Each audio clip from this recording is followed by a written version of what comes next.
بسم الله الرحمن الرحيم الحمد لله رب العالمين والصلاة والسلام على أشرف الأنبياء والمرسلين سيدنا وحبيبنا المصطفى صلى الله عليه وعلى آله ومن تبعهم بإحسان إلى يوم الدين أما بعد.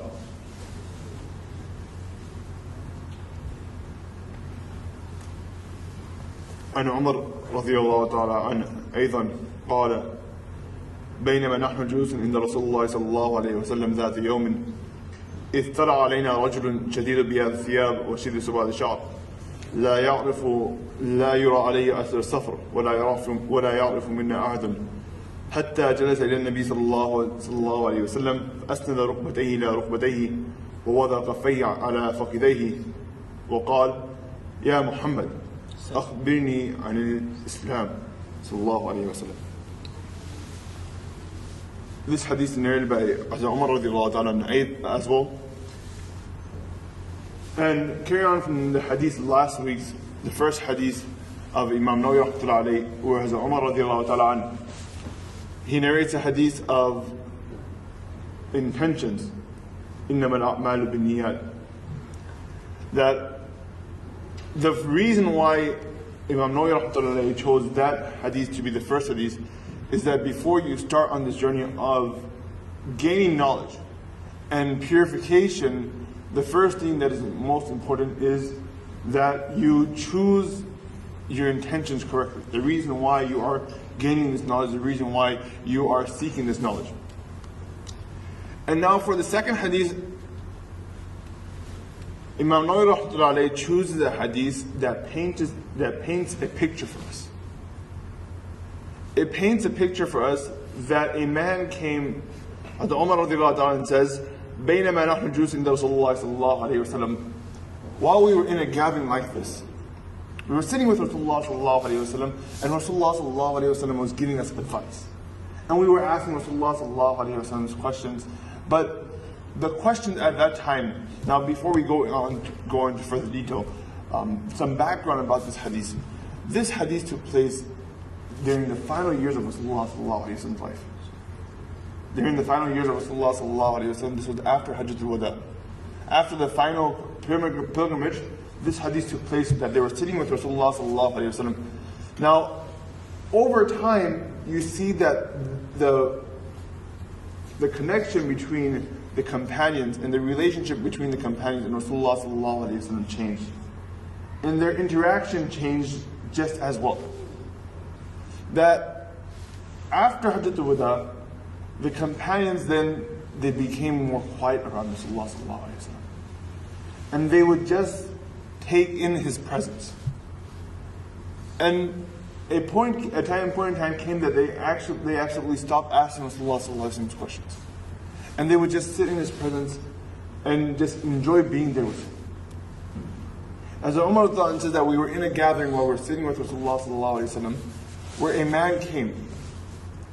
Now, first of all, you look at this part alone, that بينما نحن جلوس عند رسول الله صلى الله عليه وسلم إذ طلع علينا رجل, that a man came, that this man, he had a presence. That as soon as he came in, as Umar recognized, oh, this is someone that just came in, right? Now, another hadith, they would say about the companions, that the companions, when they were in the gathering of Rasulullah sallallahu alayhi wasallam, they would be completely still. As if on top of their heads there's a bird sitting on top of their heads. That if a bird came and sat, that they were so still, they were like statues. That a bird could come sit on top of their heads. But, Hazrat Umar radiallahu ta'ala in this hadith says that as soon as this person came, I noticed. Right? So usually they were totally focused on Rasulullah sallallahu alayhi wasallam, but this person, he had a presence, he had something special to him. إِذْ طَلَعَ عَلَيْنَا رَجُلٌ شَدِيدُ بِيَاضِ الثِّيَابِ. That when he comes in, one thing that is extremely noticeable, that his clothes are sparkling white. His clothes are sparkling white. The white clothes that he's wearing, they're extremely white. وَشَدِيدُ سُوَادِ الشَّعْرِ. His hair was jet black. His hair was jet black. Now again, this is Imam Nawawi rahmatullahi choosing this hadith wisely. After your intentions is correct, this is the picture that he's painting out for us. That this person that is coming into the gathering of Rasulullah sallallahu alayhi wasallam, he was showing us the etiquette of seeking knowledge. how a talib ilm, how a seeker of knowledge, how a student of knowledge should carry himself.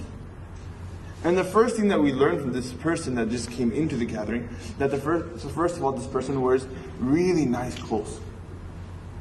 Instead of being extremely shabby and just waking up and just putting on whatever he has, he wears some really nice clothes and he makes sure his clothes are extremely clean. Was shadidu sawad ash-sha'r. His hair was jet black. Some people, you could just, they just have that really nice hair. And sometimes we have those days where we, just having a bad hair day, we just roll up and we're in a hurry and we just rush out of the house, right? But this part of the hadith shows us that this person, when he came into the gathering, he came prepared. He was fresh, right? So from this hadith, from just this part alone, again, there's lessons to be learned. Number one, that when you come to gain knowledge, prepare yourself. Prepare yourself mentally as well as your outward appearance. Make sure your clothes are clean. Make sure your hair is well kept. Make sure you are fresh.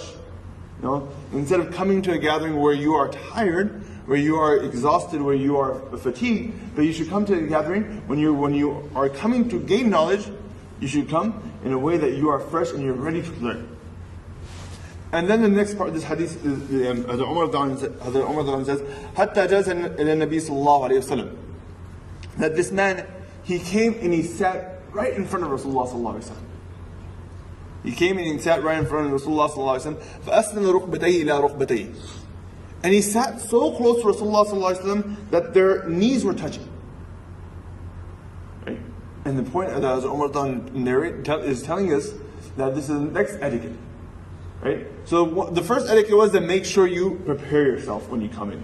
Right? Make sure you're not fatigued. Make sure you're well fed. Your clothes are nice and clean.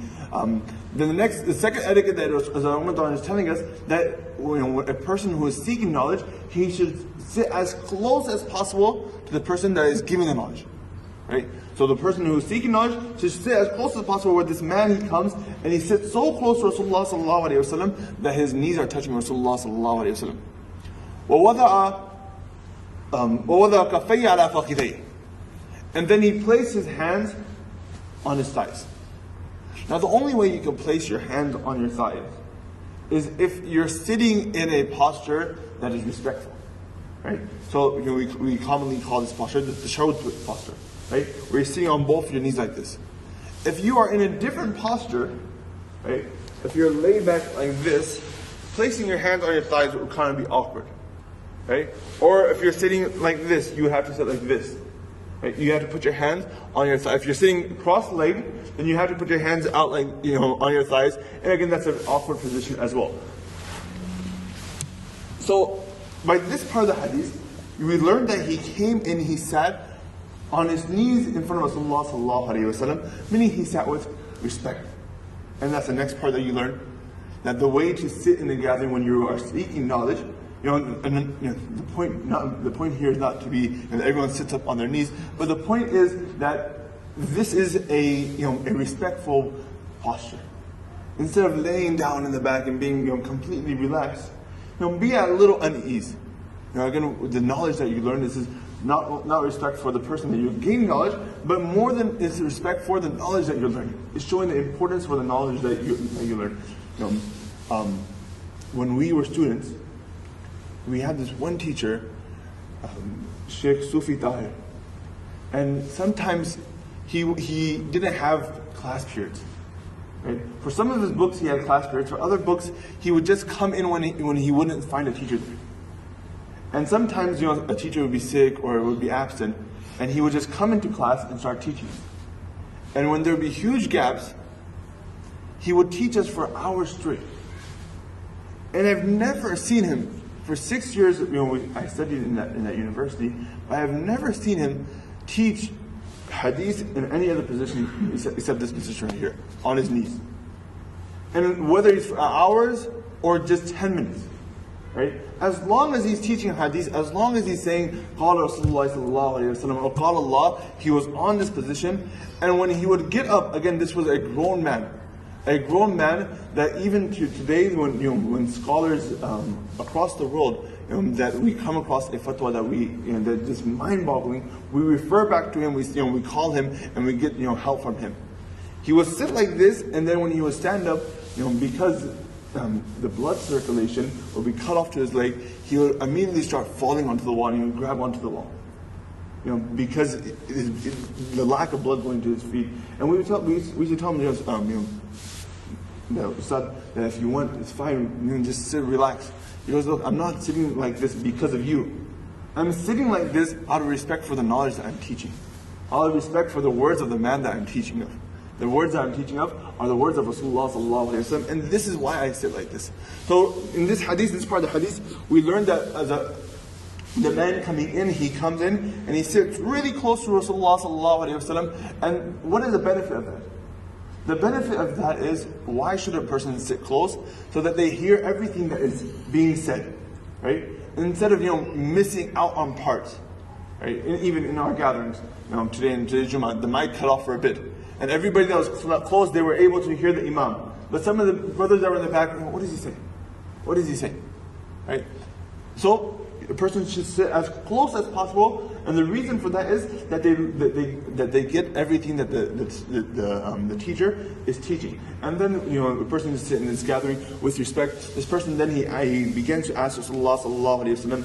He says, "قال يا محمد, أخبرني عن الإسلام." He says, "Oh Muhammad, tell me what is Islam." Now again, this is at the end of Rasulullah sallallahu alaihi wasallam's life. And this man comes and he asks the extremely basic question, now what is Islam? Right? A question that our 10-year-olds and our 5-year-olds can explain with detail. But this man comes to a gathering with companions, and he comes and asks a very basic question. And Rasulullah sallallahu alaihi wasallam, he replies, فقال رسول الله صلى الله عليه وسلم الإسلام أن تشهد أن لا إله إلا الله وأن محمد رسول الله. Islam is that you testify that there is no God worthy of worship except for Allah subhanahu wa ta'ala. There is no God except for Allah subhanahu wa ta'ala. And that I, Muhammad sallallahu alayhi wa sallam, I am the final messenger.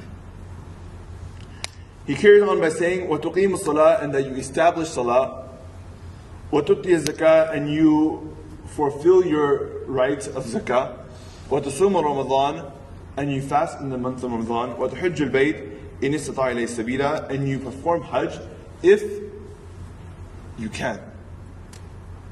Now, in each of these pillars of Islam, as we know, right? We call them the pillars of Islam. The reason why these are called the pillars of Islam, because when a person is making a house, when a person sets out, okay, this is a nice plot, I'm going to go out and purchase this plot, and now on this house, I'm going to make a house. And the first thing he does is that, I'm going to go get a vase, and I'm going to go get a TV, or I'm going to go get the carpet. Now we'll think that at least have the house established. At least put up the walls. Why? Because you can get the best furniture possible, but if the walls and the ceiling are not there, then it's going to be destroyed. It's going to be very weak and it'll be gone in no time. Let it come a snowy day of Chicago like tomorrow, and khalas, everything's gone. Right? So the pillars of Islam are the walls of Islam. That without this, our establishment of our Islam, of our religion, it is incomplete. Right? At any moment, this house could come crashing down. And Rasulullah sallallahu alaihi wasallam is saying, look, the first and foremost, the roof of your establishment is that, number one, you testify bil lisan, verbally you testify that there is no God worthy of worship except for Allah subhanahu wa ta'ala, and that I, Muhammad sallallahu alaihi wasallam, I am his messenger. That is verbally. And then the next pillar that Rasulullah sallallahu alaihi wasallam makes mention is, now that you verbally, you verbally came into Islam, now you have to physically come into Islam. And you will physically you'll physically come into Islam when you establish your prayers, when you go through the movements, and this becomes routine for you, and you do not miss any salah, and even those salah, you try your best to make it with jama'at, you try your best to make it on time, without any delay, without any laziness in your salah. And once you take care of that, the next step is that you financially come into Islam. وَتُؤْتِي الزَّكَاةَ. So you verbally, you come into Islam, you physically come into Islam, and then you financially come into Islam. That if you reach this nisab, then where you are enjoying the bounties of Allah subhanahu wa ta'ala, you help other people to enjoy those bounties as well. Again, why? Because these bounties are from Allah subhanahu wa ta'ala. He gives it to us, or He gives it to the person next to us. There was nothing that we did that we deserve this. This is Allah subhanahu wa ta'ala's rahmah. He gives it to who He wills. And then after all is done, after all of that is done, وَتَصُومُ Ramadan, that you fast in the month of Ramadan. After you verbally, physically, and financially worship Allah subhanahu wa ta'ala, now you hold back on some things. In the month of Ramadan, you hold back on some things and you keep away from some things.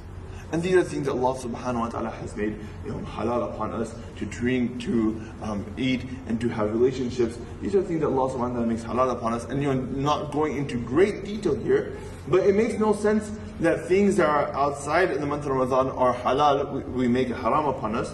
We stop doing things that it's okay to do outside the month of Ramadan, but then we carry on doing those things that were never okay to do. Right? So again, this requires willpower, this requires control over the self, and this is why Rasulullah sallallahu alaihi wasallam in another hadith says, "Man istata'a minkum al-bay' falyatazawwaj." Whoever is able to get married, they should go ahead and get married. Otherwise, فَعَلَيْهِ الصَّوْمُ. Then the person should learn how to control himself, and that is through fasting. And there are the nafil fasts that we can do outside of the month of Ramadan.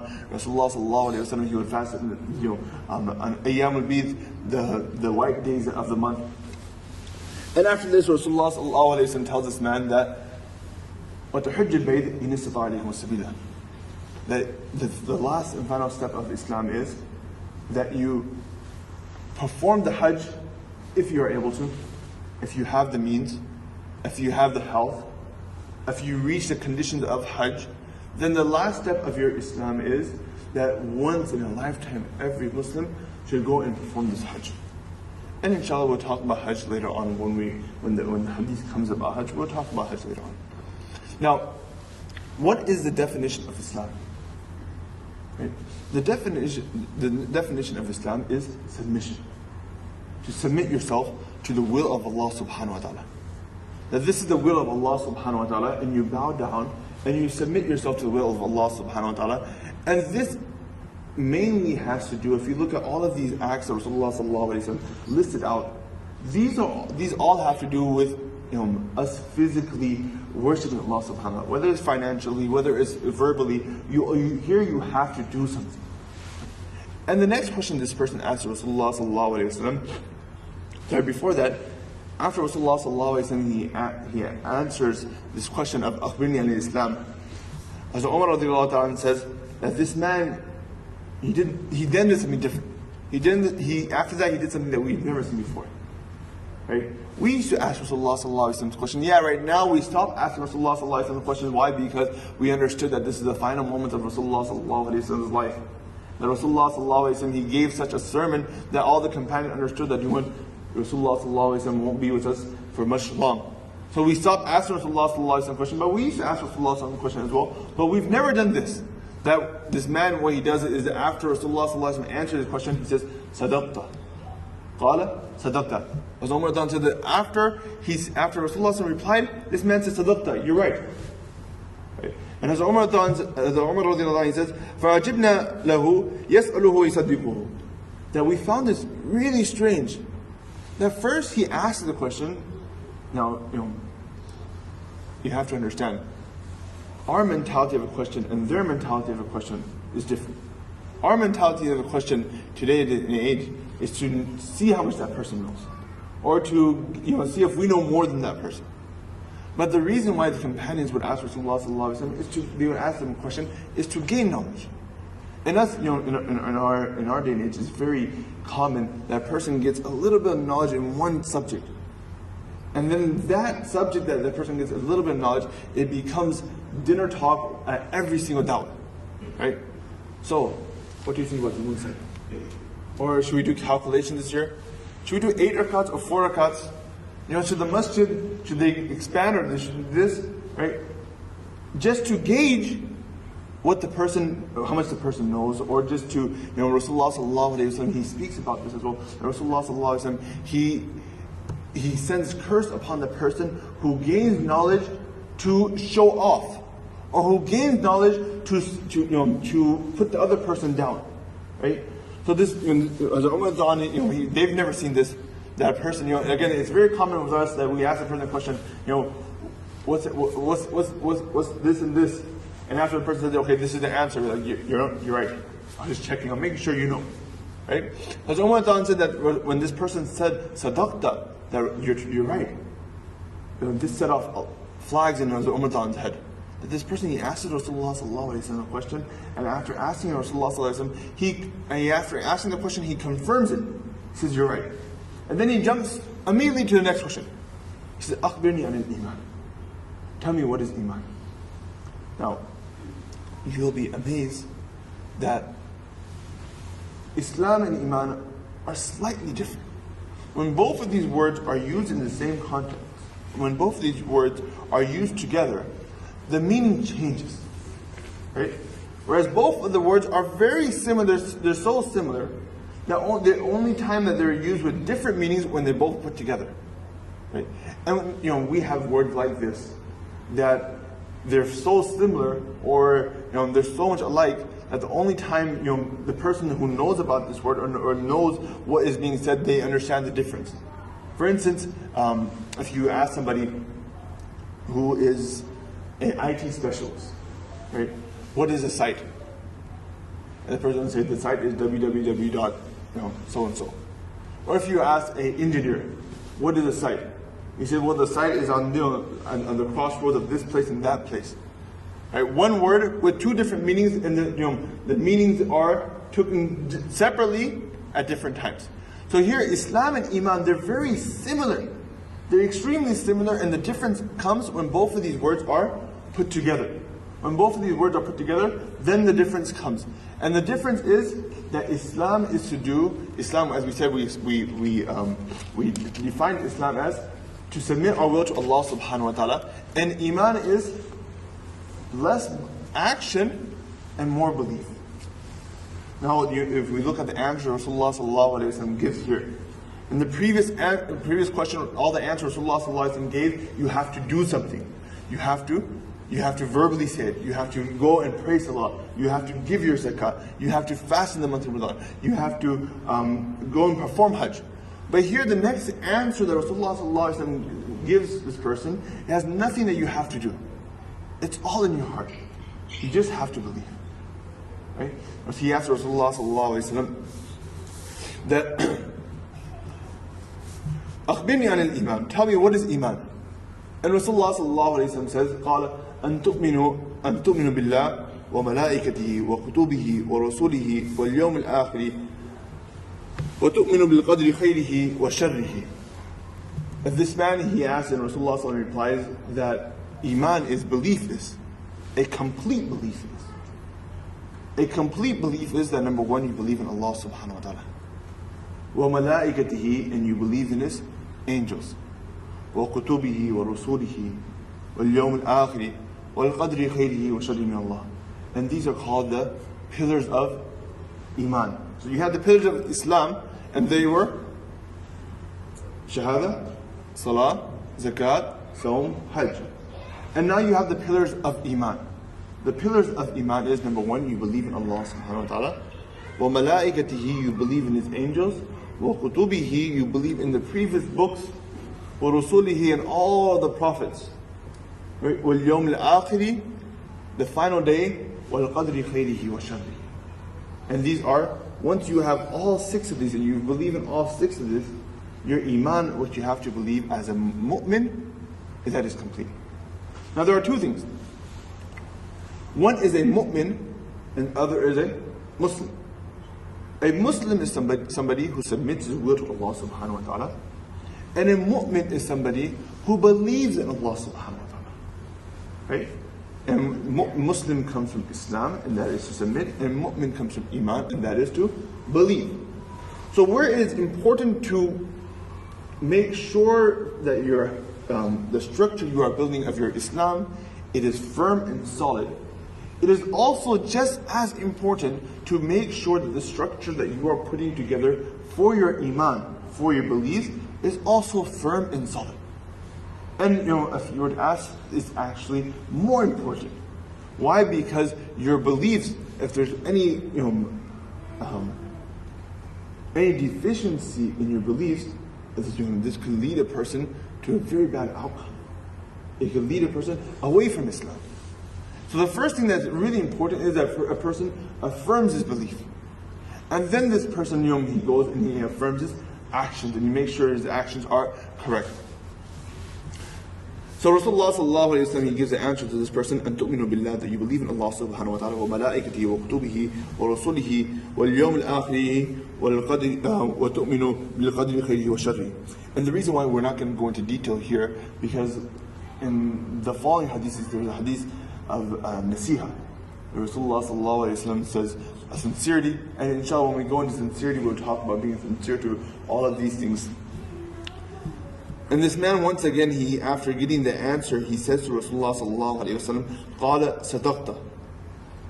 Then he says, قَالَ فَأَخْبِرْنِي عَنِ الْإِحْسَانِ. If this is Iman, this is Islam, and this is Iman, now tell me, what is Ihsan? Ihsan, the first definition that Rasulullah sallallahu alayhi wa sallam gives. أَن تَعْبُدَ اللَّهَ كَأَنَّكَ تَرَاهُ فَإِن لَمْ تَكُنْ تَرَاهُ فَإِنَّهُ يَرَاكَ. Ihsan is أن تعبد الله كأنك تراه فإن لم تكن تراه فإنه يراك. That you worship Allah subhanahu wa ta'ala. Now remember, Allah, he's saying that you worship Allah subhanahu wa ta'ala. Not that you pray salah. Right? There's a difference here. Salah is a main form of worship, but it's not the only form of worship. Right? So it's not only that when you're praying salah that you have this sifat, this characteristic in you, but it's when you do any act of worship. أن تعبد الله كأنك تراه. That you worship as if you can see it, as if he's in front of you. فإن لم تكن تراه فإنه يراك. If you cannot reach that stage, then the stage below it is that you worship as if you know that he can see you, that he's watching. And this is perfection in our ibadah, in our worship. Now, as I said, salah is a great worship, but it's not the only way to worship Allah subhanahu wa ta'ala. And what are the other ways to worship Allah subhanahu wa ta'ala? In one verse, Allah subhanahu wa ta'ala says, وَمَا خَلَقْتُ الْجِنَّ وَالْإِنسَ إِلَّا لِيَعْبُدُونَ. That we have not created jinn nor man except to worship Allah subhanahu wa ta'ala. Now, in our day, if we have 5 salahs, and let's say on average, with preparation time, each salah takes us half an hour. 5 times 30 minutes, you have 2.5 hours. So this means that the reason for our creation, Allah subhanahu wa ta'ala says, وَمَا خَلَقْتُ الْجِنَّ وَالْإِنسَ إِلَّا لِيَعْبُدُونَ, is to only, the reason why we have created insan is to only worship us. If we take this means that from our 24 hours a day, we only worship Allah subhanahu wa ta'ala, we only fulfill the purpose of our creation 2.5 hours. Meaning the remainder, 21.5 hours, we're wasting time. But this would be incorrect. Why? Because for a believer, his 24 hours a day can be an act of worship. His 24 hours a day can be an act of worship by instilling a quality called taqwa. By always remembering that Allah subhanahu wa ta'ala is watching. So an ta'budullah, to have this characteristic, not only when you pray salah, but throughout the whole day. Because your whole day can be an act of worship. How? Just by knowing Allah is watching you. This became a fad. I remember when I was in high school, that people would wear those bands. What would Jesus do? Right? They would wear those bands. What would Jesus do? And this was their form of taqwa. This was their form of taqwa, that whenever I come into a situation that I don't know what to do, I remember Jesus. right? For a Muslim, our taqwa is beyond that, right? Our taqwa in Allah subhanahu wa ta'ala, that we believe in Allah subhanahu wa ta'ala in such a way that throughout our whole day, now a person can have taqwa wherever he may be. If he's at home, he can have taqwa. If he's at work, he can have taqwa. If he's driving in his car, he can have taqwa. Why? Because all he has to do is think and remember that Allah subhanahu wa ta'ala is watching. If I do this act, if I commit this haram act, if I lie, I backbite, or whatever the act might be, if I do this, and I'm doing it knowing that Allah subhanahu wa ta'ala is watching me, will I be able to withstand the punishment of Allah subhanahu wa ta'ala? Will I be able to answer for this question, for this action that I'm doing? Right? So a person, it's not only that when a person prays Allah, that person goes into this sifat, the person goes into this state that they worship Allah subhanahu wa ta'ala as if they could see Allah subhanahu wa ta'ala. It's not only that, again, salah is a great act of worship, but it's not the only act. That person should have this quality all around the clock. Around the clock, no matter what he does, he should always remember that Allah subhanahu wa ta'ala is watching him. First, that he can see Allah subhanahu wa ta'ala. فَإِن لَمْ تَكُنْ تَرَاهُ فَإِنَّهُ يَرَاكَ. Then if he can't see Allah subhanahu wa ta'ala, just remember that Allah subhanahu wa ta'ala can see him. And a great example of this that I tell my students, that if you are walking down the hallways and you see the principal, then the most shararati student, the most mischief student, will become a saint. Right? He'll become a peer. He'll get his act straight. He'll walk correctly, he'll talk correctly, he'll even open doors for people. This is why he can see the principal there. And if that example right there is an ta'budullah ka'annaka tarah, that you can see him. فَإِن لَمْ تَكُنْ تَرَاهُ. If the principal, you can't see the principal, and there's a camera there, right?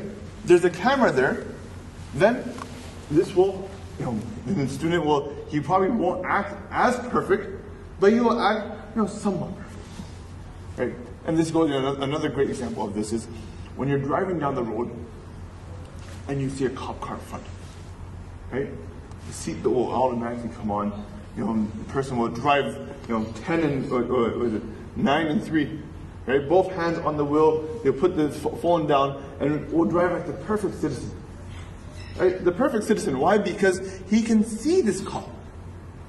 And if he cannot see the cop and he knows that the camera's there, then, he might not put his seatbelt on, they can't catch that part. Or he might not put his phone down, they can't catch that part, but he will slow down for sure. Right? That you worship Allah subhanahu wa ta'ala as if, number one, you see Allah subhanahu wa ta'ala, as if Allah subhanahu wa ta'ala is there in front of you. That when you go into sajda, you know that you're going in front of the King of all kings.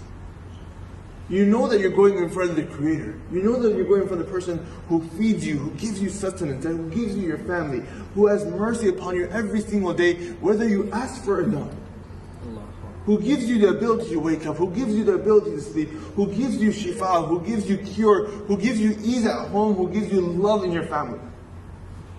That when you go into sajda, you feel this quality. And if you cannot feel this quality, then just remember, if you can't go 100%, then 90%, 80%. Then just remember Allah subhanahu wa ta'ala is watching. And this is perfection. Ihsan means perfection. And perfection in our deeds is that we worship Allah subhanahu wa ta'ala with this quality.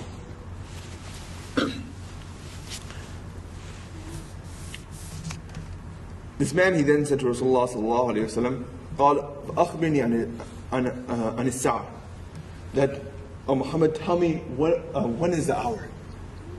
Tell me about the final hour. And Rasulullah sallallahu alayhi wa sallam replied back, مَا الْمَسْئُولُ عَنْهَا أَعْلَمُ بِالسَّائِلِ, that the person who is being asked this question, the person that is being asked this question, he does not know more than the person who is asking this question. That, I am Muhammad sallallahu alayhi wa sallam, I do not know when the final hour is.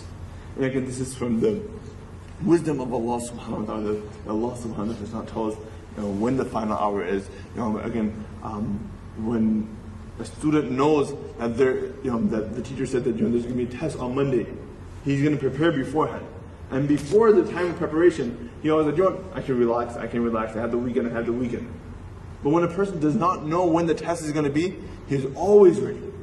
He's always ready to go that if I have my test today, I'm ready to pass.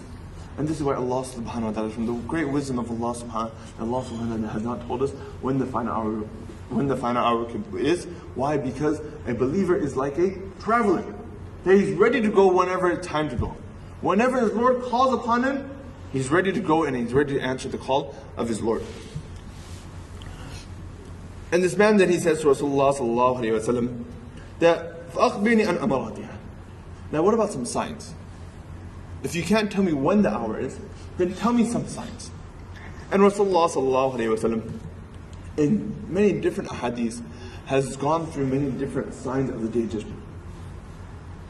In one hadith, Rasulullah sallallahu alayhi wa sallam, the companion says that Rasulullah sallallahu alayhi wa sallam, he came out from his hujrah, he came out from his quarters, and he led Fajr Salah.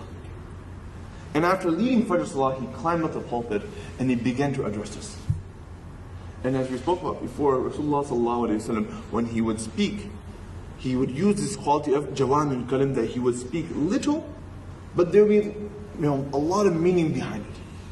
Right? And many different tafasir of hadith are written, and Rasulullah sallallahu alayhi wa sallam says this much, and books can be written behind it, that what did Rasulullah sallallahu alayhi wa sallam mean here? And even this hadith right here, we went into so much detail that what can we learn and what can we learn and what are the lessons here. So Rasulullah sallallahu alayhi wa sallam, when he would speak, he wouldn't go on for hours and hours, but he would say a little bit and it would hold a great punch to it. But this companion says that this day, Rasulullah sallallahu alayhi wa sallam, after praying for Salah, he climbed up the pulpit and he began to address us. And he kept addressing us until Zuhr Salah came, until the time of Zuhr came. Right? And فَنَزَلْ فَصَلَّى بِنَا صَلَاةَ الظُّهْرِ, and he prayed Salat al-Zuhr with us. فَسَيْدَ الْمِنْبَرِ, and then once again he climbed up the pulpit and he began to address us again. And he began to speak to us again. All the way to Asr, until Asr Salat came. فَنَزَلْ فَصَلَّى بِنَا صَلَاةَ الْعَصْرِ, he prayed Salat al-Asr with us. فَسَعِيدَ الْمِنْبَرِ, once again he got up. And all the way to Isha, and after Isha, he let us go. And the companion said that day Rasulullah sallallahu alayhi wa sallam, he spoke to us for hours non-stop. And that day he spoke about the final hour, the Day of Judgment. And he told us about the signs that were going to come. And what will come, the major signs, the minor signs, the taqarub al-zaman. And there are so many hadiths that start off, the taqarub al-zaman, that the time will come close, and this will happen, and that will happen.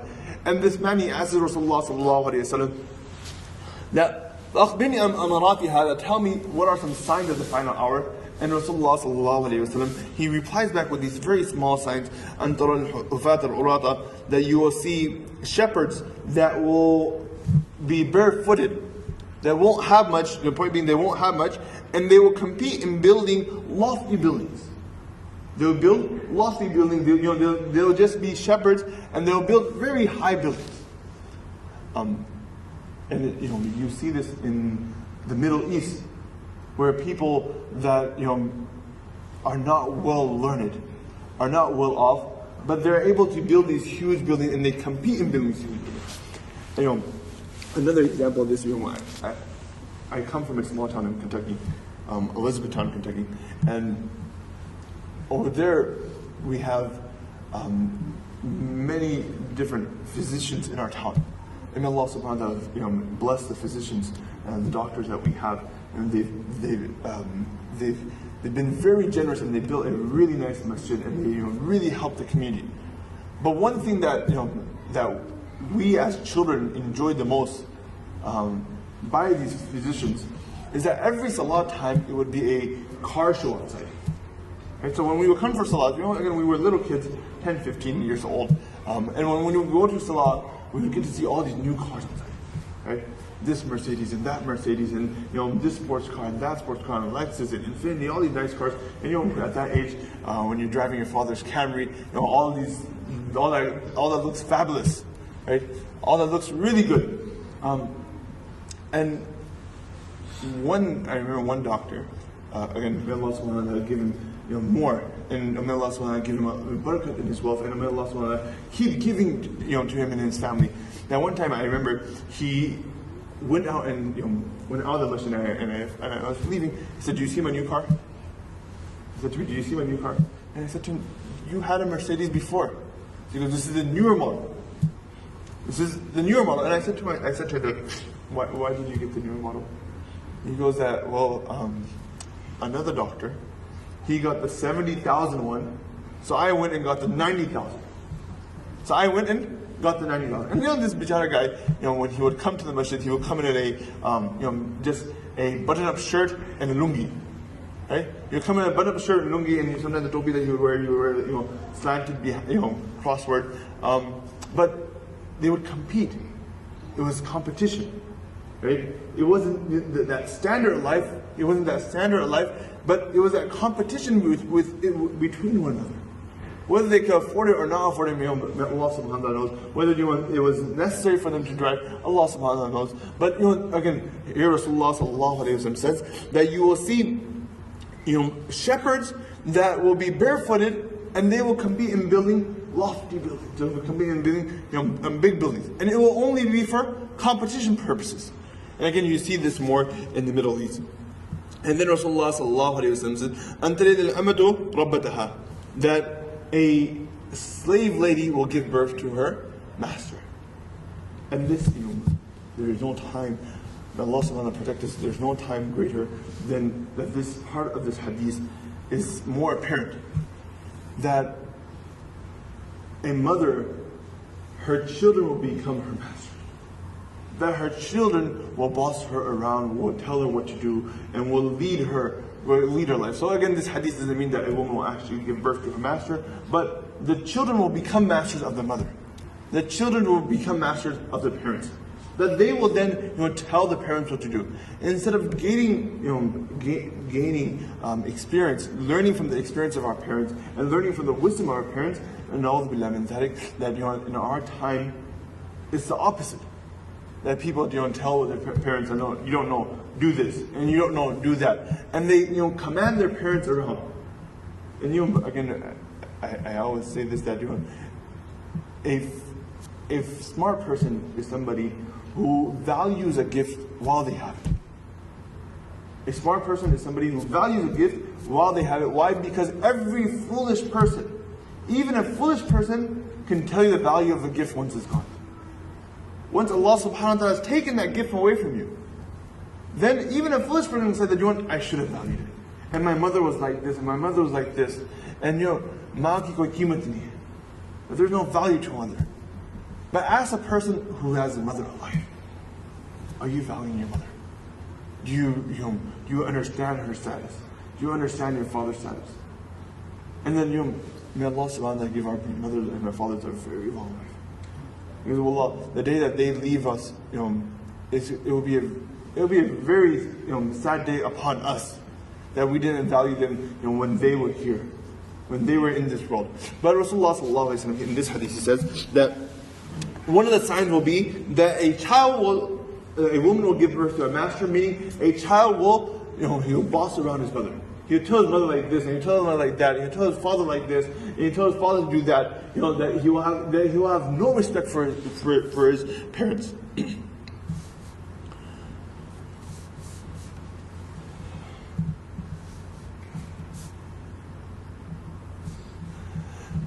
Then as Umar said, ثُمَّ انطَلَقَ, that this man, after he asked this question and Rasulullah answered his question, he got up and he left. فَلَبِثْتُ مَلِيًّا, and I waited some time, and I was just taking everything that happened in. But Rasulullah sallallahu alayhi wa sallam, he turned to me and he said, "Ya Umar, atadri min as-sa'il?" Do you know who this person was? So after all this happened, Umar said, فَلَبِثْتُ مَلِيًّا, I was just waiting there. And I was taking in everything that happened. This guy, he came, he asked some questions, and then he confirmed Rasulullah sallallahu alayhi wa sallam. And these questions are very basic. They weren't, in great detail. They're very basic, Islamic questions. And then I was taking all this in, and Rasulullah sallallahu alaihi wasallam, he turns to me and says, "Ya Umar, atadri min as-sa'il?" Do you know who this man was who came and asked these questions? And Umar he replies back, that Allah wa Rasuluhu a'lam, that Allah and His Messenger, they know better, they know best. And Rasulullah sallallahu alayhi wa sallam, he replies, فَإِنَّهُ جِبْرِيلٌ, that this was Jibreel, the archangel. أَتَاكُمْ يُعَلِّمُكُمْ الدِّينَ, أَتَاكُمْ يُعَلِّمُكُمْ دِينُكُمْ, that this was Jibreel alayhi salatu wasalam, and he came to teach you your religion. So again, if you look at the timing of this hadith, it was at the end of Rasulullah sallallahu alayhi wa sallam's life. It's like a teacher giving their student a final study guide. A teacher giving their student a final study guide. That here, let me summarize and recap everything. Right? Why? Because my time with you is now coming to an end. My time with you is now coming to an end. At the day that you entered, the worst day that the sun has ever risen was the day that Rasulullah sallallahu alaihi wasallam left this world. For any believer, there cannot be a day that's worse than that. At the day that Rasulullah sallallahu alaihi wasallam, he passed away. And Rasulullah sallallahu alaihi wasallam, he understood that his time was very limited with the companions. That his time would now be over. And he is now gathering the companions, and Jibreel alayhi salatu wasalam is coming to summarize everything. That these are the things that you need to hold on to. You need to hold on to that what is your Islam? What is your Islam? And your Islam is the main 5 pillars. And then what is your Iman? If you submit your will to Allah subhanahu wa ta'ala, it's just as important that you submit your beliefs to Allah subhanahu wa ta'ala. And once you have submitted your will and you submitted your beliefs, then you should work toward perfection. And that perfection is not only in salah, but is perfection throughout the whole day. And that perfection is that you worship Allah subhanahu wa ta'ala كَأَنَّكَ تَرَاهُ. That is if you can see Him. فَإِن لَمْ تَكُنْ تَرَاهُ إِنَّهُ يَرَاكَ. If you cannot worship Allah subhanahu wa ta'ala as if you can see Him, then remember Allah subhanahu wa ta'ala is watching. And a main part of our life is that a believer is always ready to go. When his time comes, he's ready to go. And Rasulullah sallallahu alaihi wasallam, he's asked the question, that أخبرني عن الساعة. And Rasulullah sallallahu alaihi wasallam says, ما المسؤول عنه بالسائل. The person that is being asked the question, he does not know more than the person who is asking the question. Then as Jibreel alayhi salatu wasallam says, tell me, what are some signs? What are some signs of the final hour? And Rasulullah sallallahu alaihi wasallam, he just mentions only 2 signs. He says that number 1, he says that one of the signs will be that you will see shepherds building lofty buildings. That people will focus on building huge structures. Whether they need it or not need it, that's a different question, but they will build these huge structures. Right? And a mother, her children, they begin to abuse and lose respect for their parents. So this was Jibreel alayhi salatu wasalam that came at the end of Rasulullah sallallahu alayhi wasallam's life. And Jibreel alayhi salatu wasalam and Rasulullah sallallahu alayhi wasallam, they summarize our whole religion in this one hadith. The way that Surah Fatiha is also given a title as al-Kitab. Surah Fatiha, 7 verses is given the title al-Kitab, the mother of the book. Why? Because it summarizes the remainder 113 surahs that are about to come. It summarizes everything in one surah. Allah subhanahu wa ta'ala, He summarizes that. He summarizes the whole Quran in that one surah. Likewise, this hadith is known as Hadith Jibreel, but it is also known as Hadith Sunnah. Hadith Sunnah. That the hadith that summarizes all of the Sunnah and all of the hadith of Rasulullah sallallahu alaihi wasallam. Why? Because it teaches us our whole religion.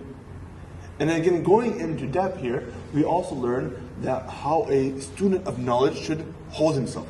And we spoke about that when a person comes to gain knowledge, he should take care of the outward appearance. He should also make sure he's fresh. He should make sure he's well kept. He should sit as close as possible. Sit with respect. Again, this is not only respect for the person that is teaching, but it's mainly respect for the knowledge that is being passed down. And again, this is the words of Rasulullah sallallahu alaihi wasallam and the words of Allah subhanahu wa ta'ala. And learning knowledge, inshallah, we'll wrap up. Learning knowledge. In one hadith, Rasulullah sallallahu alaihi wasallam says that talabul ilm faridah. It's a mandatory that you learn the knowledge of Islam. That you learn what is halal, what is haram. That you take time out and you learn about your religion. In one hadith, in the Quran, Allah subhanahu wa ta'ala, He says, like, can a blind person and a person that sees, can they be alike? Can a person that sees and the person that who cannot see, is it possible that they are alike? Allah subhanahu wa ta'ala, He gives the analogy here that the way that a person that sees and a person that can't see, if they can be alike, then a person who has knowledge and a person who doesn't have knowledge, they cannot be alike either. So every single person should try their best to gain some sort of knowledge of halal, of haram, of the hadith of Rasulullah sallallahu alaihi wasallam, of the Quran of Allah subhanahu wa ta'ala. And again, these are some of the etiquettes that we spoke about. And then the Rasulullah sallallahu alaihi wasallam, he summarizes our whole religion in here, very briefly, submitting our will to Allah subhanahu wa ta'ala, submitting our beliefs to Allah subhanahu wa ta'ala, then looking for perfection in our amal. And then Rasulullah sallallahu alaihi wasallam reminds us that as believers, you should always be ready to go. Why? Because even Rasulullah sallallahu alaihi wasallam, he had no idea when the final hour is. And if Rasulullah sallallahu alaihi wasallam had no idea, then who is this Nostradamus that has an idea? Or who can we be that we're sure that we'll live a whole life and then he'll come in our great grandchildren's time or our great great grandchildren? Abhi the both time baki, enjoy your life. There's nothing like that. Then Jibreel alayhi salatu wasalam, just to show, not just to show, but to show that there are signs of the Day of Judgment, that when times get really bad, that's when the Day of Judgment will come. He asked Rasulullah sallallahu alaihi wasallam this question, and then Jibreel alayhi salatu wasalam, he got up and left, and Rasulullah sallallahu alaihi wasallam turned to the Umar radiallahu anhu and asked Umar, do you know who this man was who asked these questions? Rasulullah, he teaches us that even if you have an idea, or even if you have something to say, he could have said, I have no idea who that guy was. But I noticed some things about this guy, that he was like this and like this, and the whole time my mind was boggled. Right? Instead of saying, opening, expressing these feelings here, he then left it in the hands of Rasulullah sallallahu alaihi wasallam, that Allah wa Rasuluhu alam, that Allah and His Messenger, they know best. And then Rasulullah sallallahu alaihi wasallam, he answers the question. He says that this was Jibreel alayhi salatu wasalam, and he came to teach you your deen, to teach you your religion, and this is why this hadith is called Sunnah, Hadith, the mother of the mother of Hadith and the mother of Sunnah. Why? Because it inculcates our whole religion in just this one Hadith of Rasulullah sallallahu alaihi wasallam. Subhanallah, bihamdihi, jazakumullah khair. Assalamu alaikum wa rahmatullahi wa barakatuh.